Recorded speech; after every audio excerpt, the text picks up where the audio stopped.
All right. Well, this morning I thought I'd come up with a topic that may be of interest to some of you. And I talked to a couple of you yesterday. I was kind of working on it, and I thought, what the hell? Let's bring this subject up in that because we do have a lot of new amateurs aboard that are just starting out. Maybe you've just got a handheld. Maybe you don't have any equipment yet at all and that with it.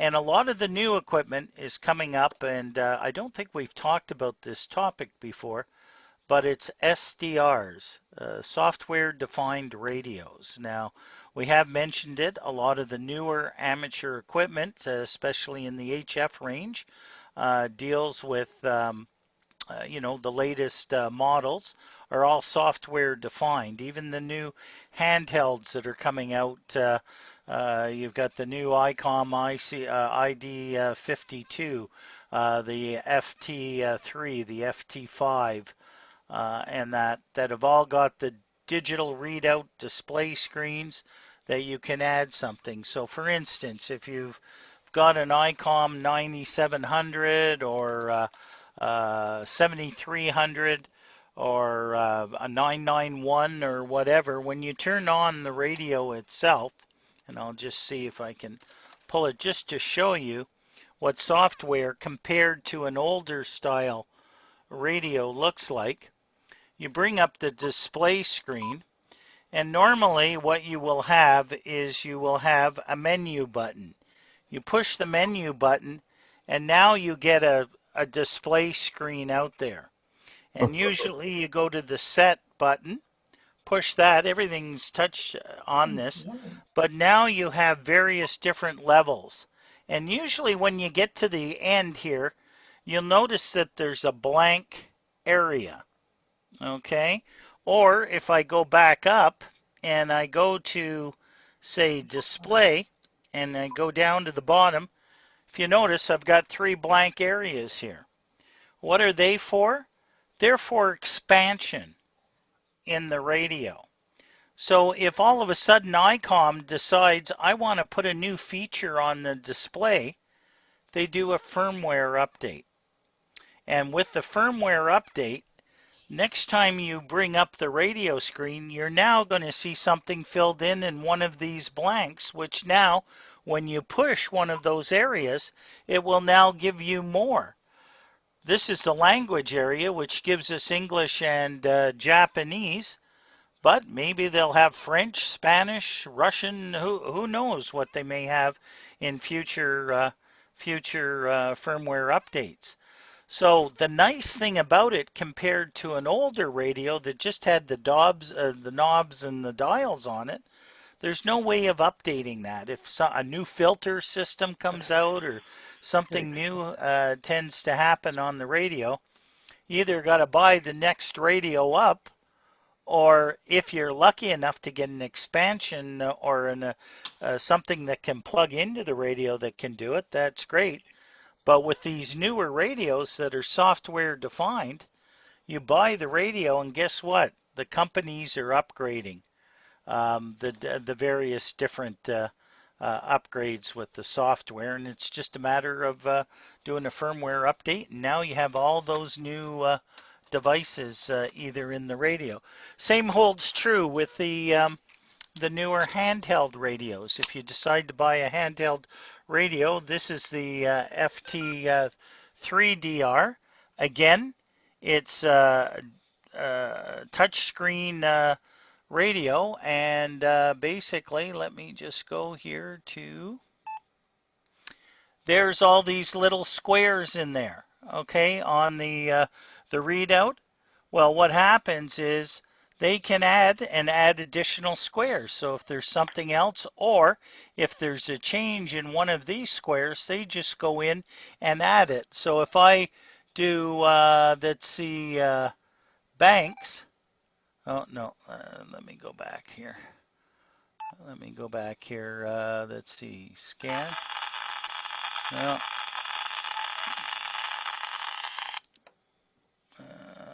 I don't know why you got lost in there.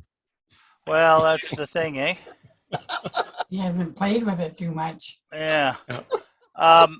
Did too much. Each individual box has different areas that you can go in and change those particular, like for instance, here's the transmit power. I just turn and I can go between others, but they may all of a sudden put a separate line in here for a different component to deal with your power settings or Sure. that with it.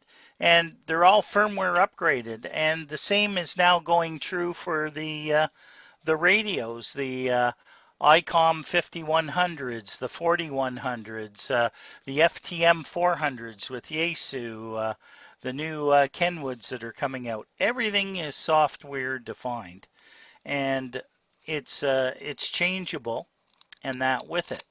Now, what you can do is you can turn your computer into a software defined receiver. And there's different ways that you can do it. One is you can get yourself an external, what they call a dongle for it. Like this one? There you Well, go. You got one there, Tom? Go ahead. yep.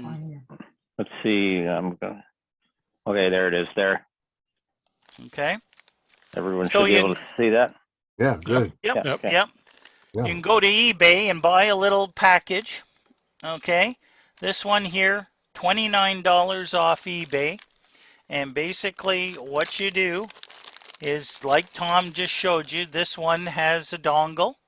This is what the dongle looks like. Pull the top off. It's a USB. You plug it into your laptop or your desktop computer. On the other side of it, it's got a little antenna connector. In the kit, you get an adapter. First of all, that if you want to put an external antenna, this is a BNC to one of these SMA? micro. SMA. No, well, SMA. Smaller? it is Than smaller SMA? than an SMA. It's Oh, a micro. Hard to see with the I thing. think they call it an MCX. MCX. That's exactly what it is, Rusty. Thank you. Hmm. And basically, it plugs into the device, and then you have your BNC connector at the other end, and you just plug that to an external antenna. Or with the kit, they come with a little mag mount antenna that looks like this. So if you want to pick up local FM radio or VHF, UHF, and you just plug this in to the side of the the dongle, then you have a little kit. And some of them even come. This one that I purchased came with a little remote control that you can control the software device. And basically, what you do, I won't do a demo because I don't have it fully hooked up yet.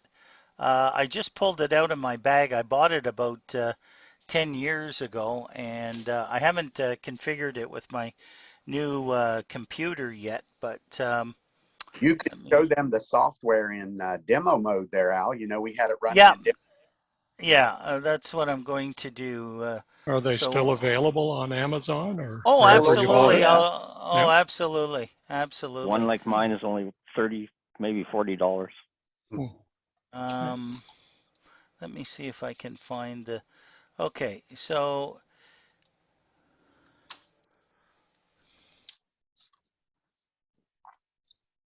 okay, so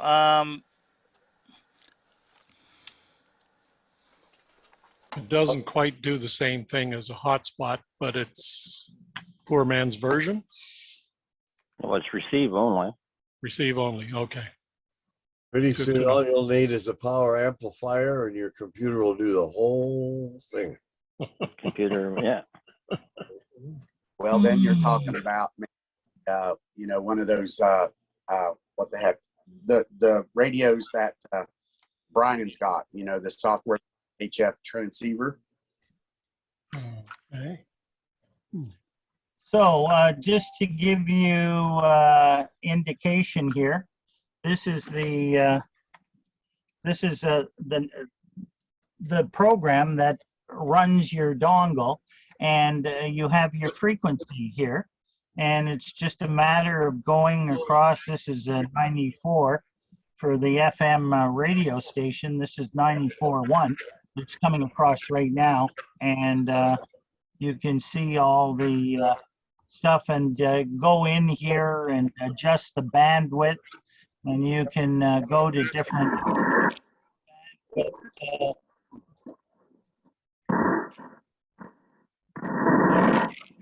change Go to to different frequency settings. I don't bands as have well. the antenna plugged in or anything with it, but Al, yeah, if you there's want, all I could kinds of post. stuff that you can do with it, and it turns your computer right into that type of SDR thing, radio. and it's all off the internet. It's all freeware. Doesn't cost anything to do it, and it's something that's fun to play with. You know, like for instance, the device that I showed you. Let me just show you here, and that. Let me go I could to fire mine up and show it if you needed to. Well, if you want, we'll have a time towards the end of the presentation here to show those type of things. But if you, so let me just show you here quickly. Go here, go here, go here, go here. So let's say you bring up Amazon and you write in up at the top SDR dongles and hit enter. And now you see the various different types of devices that come up. And here's the one that I've got right here. This is this one here that I've got with it. And I think I showed you it comes with the remote control here too with it. And this one's $29.95 off Amazon. And that's all it is. And you plug it in and away you go. And it turns your radio in.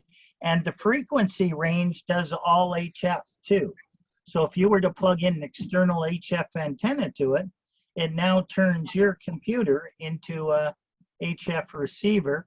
Plus, it will do all the VHF, UHF, so like a scanner that we were talking about. It'll do a scanner. And if you go and do additional, I think they're called demodulators, and Tom knows a little bit more. I haven't played with it, but it will also decipher the digital. So if you want to listen to P25 with the OPP, or you want to listen to DMR, or that, it will turn your, if you don't have one of those radios, it will turn it in and allow you to do that. So that's how easy it is to find off of Amazon there. So let me just stop that. And with that, I do want to show you, let me go here. And where did I put it? Okay, give me 2 seconds here, people. Go here, go here.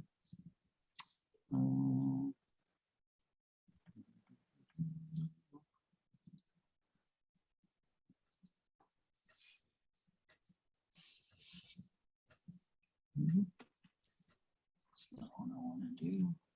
Do this. There we go. Okay, go up here. All right. Here, go over here. I think after 2 years of doing Zoom with you guys, I'd be a little quicker on this, right? But anyway, I'll get used to it one of these days. So I don't know what you're seeing there. I don't see it on my screen. On your emoticons. Okay. Are you seeing this? You're seeing the gallery over top of your desktop display. No. All right. That's not what you want to see. So what I want to do, hang on here. Go here. Come on. Hang tight. I got to disconnect everything here. from It your looks like desktop. yeah, it looks like you're mountain climbing. Yeah. I'm just going to say from his desktop display, I can see why it might take him a little while to find what he's looking for. Yes. There's a few icons there. Just a few. Me. Well, it's you guys are so demanding. I have to have all this stuff for you. That's right. This is Unbelievable. true. This is true. We're an awful bunch to get along with. Yeah, God. There you go. All right. So now share screen. Here we go. Now I may be able to do it. Okay, let's go here. Are you able to see this? Introduction to the software-defined radio technology. Yeah. Okay, I finally got it. There you go. Only took me an hour. All right, so in regards to this, I can't take credit for this presentation. Amateur radio is wonderful, and so is the internet. Just go searching for something, and the answers are usually there. Now, whether they're 100% correct or not, hard to say, but it looks pretty good to me. And this was Taewon Kim who put this PowerPoint, so we'll give him all the credit for it. So, in relation to what is SDR and the future of wireless communications, well, all we have to do today, including amateur radio and any other communication concepts, whether it's cell phones, whether it's dealing with broadband internet, dealing with the technology that's coming across our home, our streaming on our televisions now and everything. Certainly software-defined radios and devices are part of our technology, and why not in amateur radio, right? So it's happening, and we got to get aware of it. And it's funny how you look at the different generations of things that have come through, and that. And last night on the CanNet, I asked, how many of you have used the Bluetooth technology in the latest of your equipment or ham radios? And it was surprised that the number of people checking in had Bluetooth capabilities on their 5100, on their ID 4100, on their ID 51s, on their FTM 400s, on the radios. They thought they did, or they believed they did, but guess what? I've never used Bluetooth with a wireless headset or any of that communication.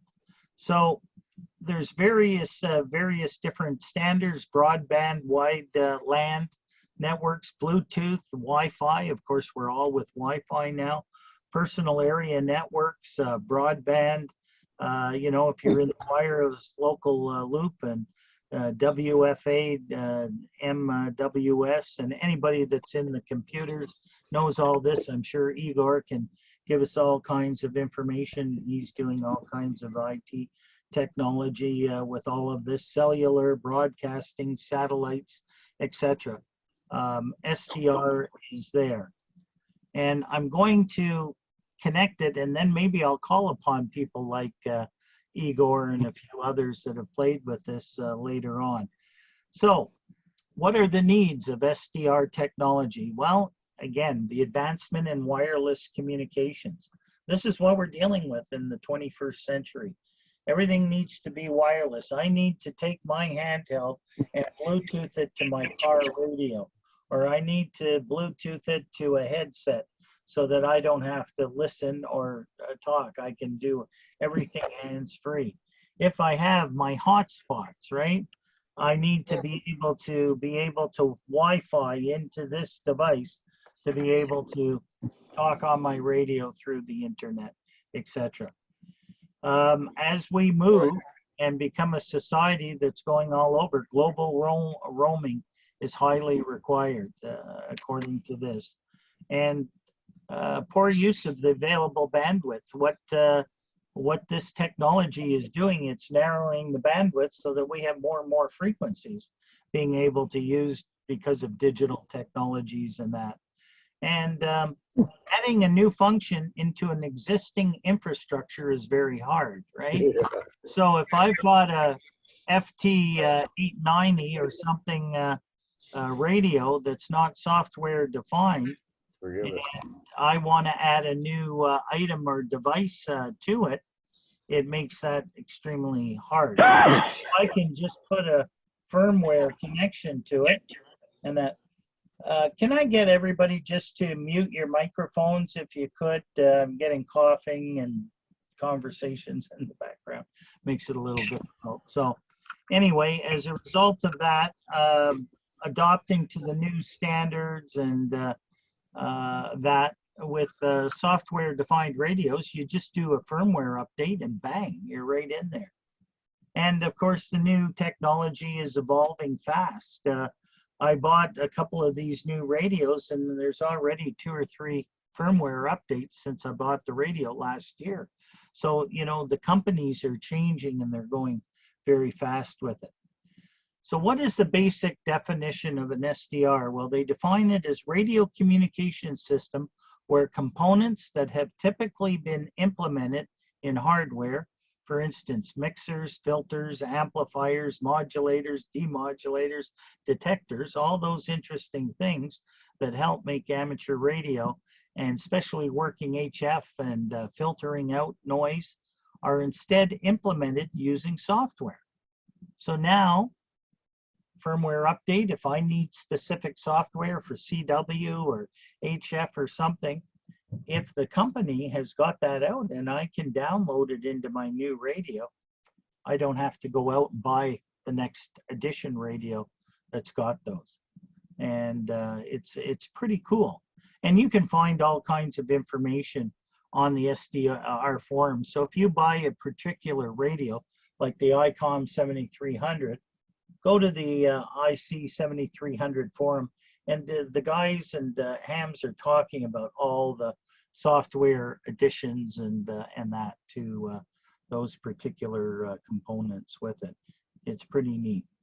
So to go on and further define it, software-defined radio is a radio communication system, can tune to any frequency band. So if you have one of these little dongles, you can go to any frequency band, providing that dongle covers that band, can transmit and receive any modulations.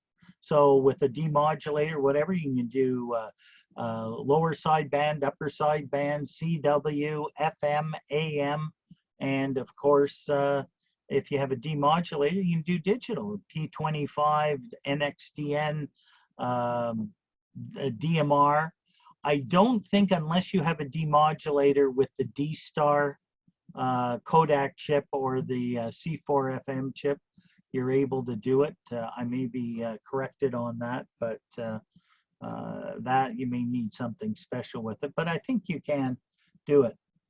And the SDR technology is to produce a radio that can receive and transmit virtually any existing or new form of radio protocol just by running new software, which is phenomenal to be able to do that. And it can reduce the cost of radio and systems and easily reusable, reconfigurable, and upgradable without any change of existing hardware. And that's what makes it great. You know, when we had the old tube sets and then you got into the first generations of the digital readout radios and that, they're all great. They work perfect. But if you wanted to add additional filters, you had to go out and buy it. And if you took the cover off and you were able to plug in additional filters, then you were lucky. If your radio couldn't take any additional filters, then that radio is what you've got. You couldn't do anything else unless you bought an external system that could plug into it and you could do external filtering, but that became very expensive. Now what you can do is just go to the internet, ICOM, Yaesu, Kenwood, put all the firmware for free. Same with DMR with the Anytone and the TYTs and all the radios that are out there.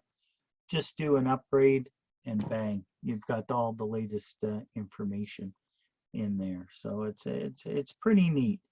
And of course, we all know the hardware type of radios. They have separate functions in them.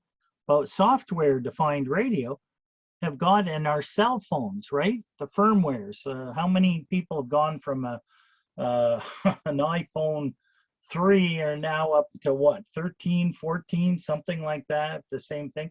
And every time you buy a new cell phone and you turn the thing on, right? And you get all the icons and everything else like that with it. Of course, where are we going here? All the new icons, you've got the updates, and you'll find now some apps don't work unless you do the update to your cell phone. And now the new apps that interface with AM radio or other applications now will work because you've got the latest firmware updates to your cell phone. So, you know, everything, it doesn't matter what we do, it's there. Rusty, you had your television the other day that had an issue, I think, with the power supply and that, and you found out you had to do a firmware update, right, to make your television work. So Yeah, I was. How's my audio now, by the way? Is it better? it's a little hot, but it's not bad. It's Well, so it, when you it were looked, my mic gain had gone all the way back up. Now it's all the way down, literally right now. It's as far down as it'll go. But okay. yeah, so my TV basically, it was turning off and on. You know, like the picture was going away and coming back. It's a Panasonic smart TV that around 2014, 2015, and there's a little menu that pops up on the bottom when you first turn the TV on, and that menu kept popping up, and the video, whatever was on there, would go away and come back, and I was convinced it was a hardware issue.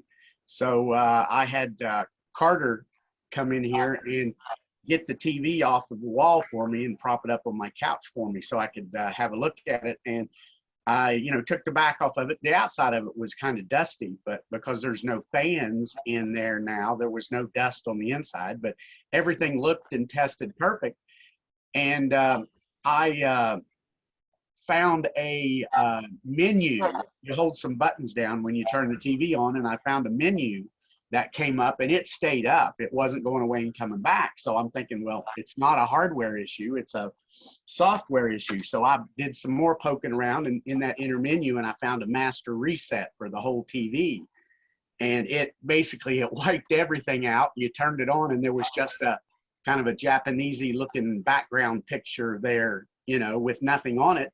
And it told me my firmware version was 00000 all the way across. And I'm like, oh, okay, well, you know, went to Panasonic's website, found firmware for the TV, downloaded it to a USB flash drive, plugged it into the USB port, turned the TV on, and it reinstalled the firmware, and damn thing's perfect. Now I just got to hang it back on the wall. It's still on the couch behind me there, but yeah. So no hardware problem at all. It was all firmware. So, Well, there's a prime example, you know, where all our technology, it doesn't have to be amateur radio related. There's a television. How many of us have got flat screens that could be like that? And, yeah. you know, normally you don't need to do it, but in Rusty's case, absolutely. Well, And I almost took the thing to the dump. You Yeah. know, I mean, I took it off the wall, and I'm thinking, okay, if it's dead, it's going to the dump. It's not going back up on the wall, you know. So, I'm glad I didn't chuck it. Absolutely. Absolutely.